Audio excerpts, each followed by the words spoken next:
بسم اللہ الرحمن الرحیم۔ آج کا میرا ویڈیو کا عنوان ہے کلمۃ طیبہ، لا الہ الا اللہ محمد الرسول اللہ صلی اللہ علیہ وسلم۔ اس کلمہ طیبہ کے دو جز ہیں۔ پہلا جز ہے لا الہ الا اللہ اور دوسرا جز ہے محمد الرسول اللہ، یعنی کلمہ کے یہ دو جز ہو گئے۔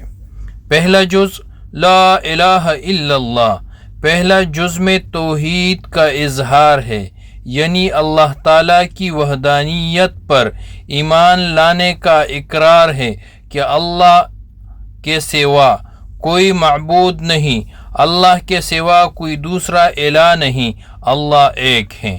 اور اس کلمے کا دوسرا جز محمد الرسول اللہ، کلمہ کے اس دوسرے جز میں نبوت پر ایمان کا اظہار ہے اور یہ گواہی دینا کہ محمد الرسول اللہ صلی اللہ علیہ وسلم اللہ کے آخری نبی اور رسول ہے۔ کلمہ کے ان دونوں جزوں کو ملا کر کلمہ طیبہ مکمل ہو جاتا ہے۔ اس کلمہ کے کچھ شرائط ہیں، بعض نے اس کلمہ کے فرائض بھی لکھے ہیں۔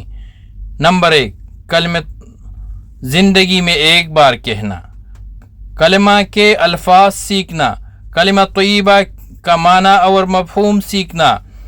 چوتھا، دوسروں کو اس کلمہ طیبہ کو پہنچانا۔ پانچواں، اس پر عمل کرنا۔ کلمہ کے دونوں جزوں میں حروف 12 کی تعداد میں ہیں۔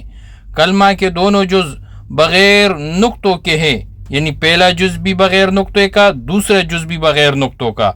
کلمہ کا پہلا جز مقصد زندگی کا اصول بتاتا ہے، جبکہ کلمہ کا دوسرا جز طرز زندگی کا اصول بتاتا ہے۔ اور 12 حروف تقاضا کرتے ہیں کہ انسان اپنی 12 گھنٹے کی زندگی اللہ عز و جل کی رضا اور اس کے رسول کی اتباع میں گزارے۔ پہلے حصے میں نقطے نہ ہونے میں یہ اشارہ ہے کہ اللہ عز و جل کا کوئی شریک نہیں، حتیٰ کہ ایک نقطہ بھی نہیں ہے۔ دوسرے حصے میں اس لیے نقطہ نہیں کہ یہاں خاتم النبیین صلی اللہ علیہ وسلم میں بھی کوئی ثانی نہیں اور ذرا سی بھی نقطہ چینی اسلام سے خارج کر دیتی ہے۔